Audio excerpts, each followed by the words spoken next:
Hai guys, di tengah masyarakat yang semakin sadar akan pentingnya keuangan yang halal dan berkah, muncul pertanyaan bagaimana cara kita mengelola uang tanpa terjebak riba dan praktik tak adil. Nah, lembaga keuangan syariah hadir sebagai jawabannya. Tapi, apa sih sebenarnya lembaga keuangan syariah? Apakah hanya untuk umat Islam? Dan apakah benar-benar berbeda dari lembaga keuangan biasa? Yuk kita bahas!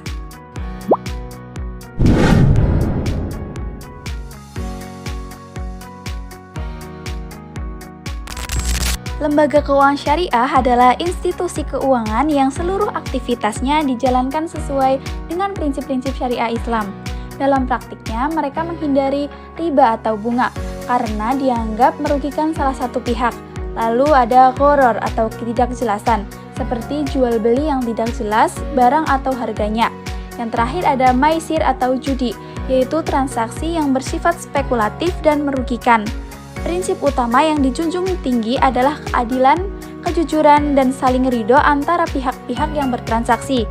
Jadi, bukan hanya halal secara hukum Islam, tapi juga sehat secara ekonomi.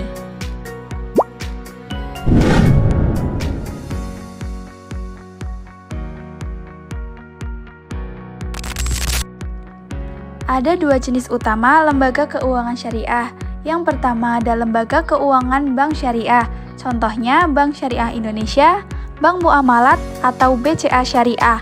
Mereka memberikan layanan seperti tabungan, pembiayaan, dan investasi berdasarkan akad-akad syariah. Yang kedua, lembaga keuangan non-bank syariah. Ini termasuk koperasi syariah, BMT, pegadaian syariah, asuransi syariah, dan lembaga zakat. Perannya tak kalah penting, khususnya dalam menjangkau masyarakat kecil dan pelaku UMKM yang belum terakses layanan perbankan.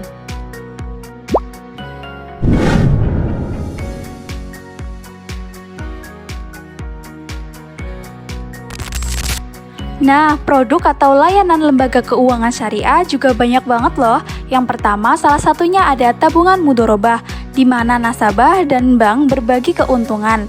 Selanjutnya ada pembiayaan murabahah, yaitu jual beli barang dengan margin keuntungan yang disepakati.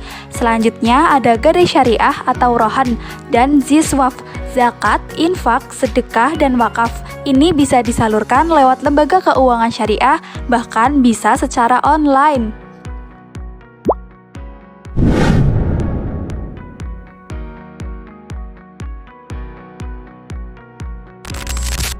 Lembaga keuangan syariah punya peran besar dalam mendorong ekonomi masyarakat. Yang pertama, dapat meningkatkan inklusi keuangan, artinya membantu masyarakat yang belum pernah punya rekening bank untuk ikut serta dalam sistem keuangan. Yang kedua, membantu UMKM berkembang. Lewat pembiayaan syariah tanpa bunga, UMKM bisa bertumbuh lebih sehat. Yang ketiga, menyalurkan dana sosial, seperti zakat, infak, sedekah, dan wakaf dengan sistem yang transparan dan terstruktur. Yang keempat, mendorong kesetaraan ekonomi karena prinsipnya bukan mencari untung semata, tapi juga memberdayakan. Jadi, lembaga keuangan syariah bukan cuma tempat menyimpan uang, tapi juga alat untuk menciptakan keadilan sosial dan ekonomi umat.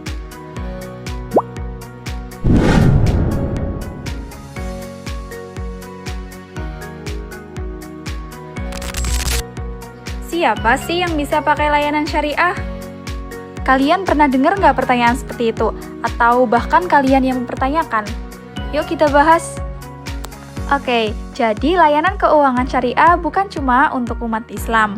Sistem ini bisa digunakan siapa saja asal ingin bertransaksi secara adil, transparan, dan bebas riba. Bahkan di beberapa negara non-muslim, sistem keuangan syariah mulai diterapkan karena dianggap lebih stabil dan etis. Jadi, kalau kamu suka sama keuangan yang bersih, maka lembaga keuangan syariah bisa jadi pilihan yang tepat. Mengelola uang itu penting, tapi mengelola uang dengan cara yang halal, berkah, dan adil itu jauh lebih bermakna. Lembaga keuangan syariah memberi kita jalan bukan hanya untuk menabung dan meminjam, tapi untuk membangun ekonomi yang jujur dan berkeadilan. Di era yang sekarang, kita bisa mulai beralih ke sistem yang lebih baik.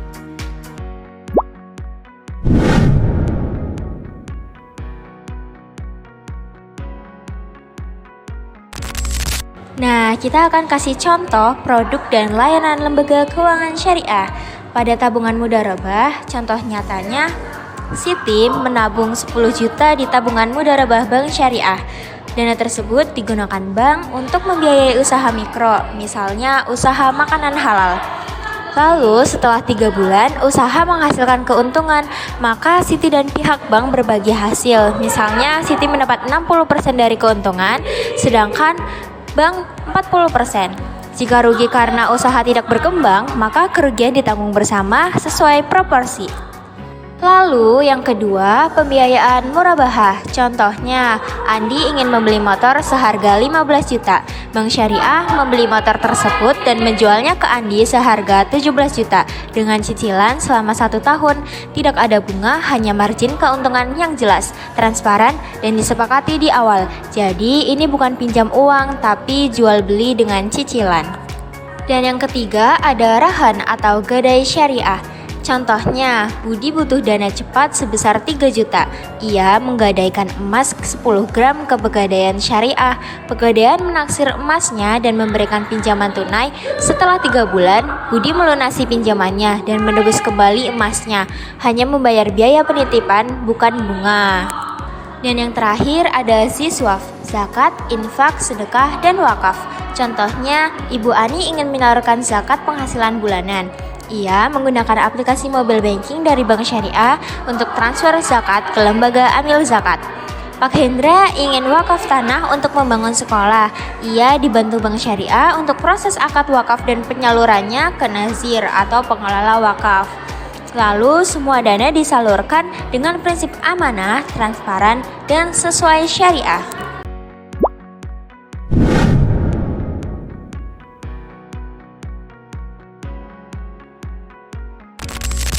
Jadi, siapa sih yang mengawasi lembaga keuangan syariah dan kenapa harus diawasi? Seperti lembaga keuangan konvensional, lembaga keuangan syariah juga perlu diawasi karena yakni untuk berfungsi memastikan bahwa lembaga keuangan syariah beroperasi secara sehat, profesional, dan syar'i. Lembaga pertama yang menjadi otoritas utama dalam pengawasan syariah adalah Dewan Syariah Nasional Majelis Ulama Indonesia atau yang bisa disingkat DSN MUI. DSN MUI adalah lembaga yang bertugas mengeluarkan fatwa atau keputusan hukum syariah mengenai produk, jasa, dan operasional keuangan syariah. Yang selanjutnya atau yang kedua ada dari OJK atau yang bisa disebut Otoritas Jasa Keuangan. OJK memiliki kewenangan untuk mengatur dan mengawasi seluruh kegiatan jasa keuangan termasuk lembaga keuangan syariah. OJK memastikan bahwa lembaga-lembaga ini beroperasi sesuai dengan peraturan perundang-undangan yang berlaku dan menjaga stabilitas sistem keuangan. Yang selanjutnya ada Dewan Pengawas Syariah atau yang disingkat dengan DPS. DPS adalah badan yang ditempatkan di lembaga keuangan syariah untuk memastikan kepatuhan terhadap prinsip syariah. DPS ini memberikan nasihat dan saran kepada manajemen, melakukan pengawasan, serta melaporkan kegiatan usaha lembaga keuangan syariah kepada DSN MUI. Dan lembaga yang mengawasi LKS berikutnya adalah Bank Indonesia atau bisa disebut dengan BI. Bank Indonesia memiliki peran dalam pengawasan lembaga keuangan syariah khususnya dalam aspek makroprudensial dan kebijakan moneter yang terkait dengan sistem keuangan syariah. Dan selain dari BI pula juga ada lembaga lainnya seperti lembaga penjamin simpanan atau yang bisa disebut dengan LPS dan juga Badan Amil Zakat Nasional atau biasa disingkat dengan Basnas.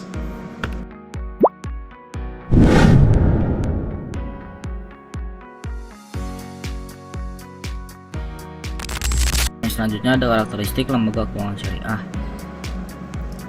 Yang menjadi dasar perbedaan lembaga keuangan syariah dengan lembaga konvensional pada umumnya, yakni pertama, lembaga keuangan syariah bebas dari bunga.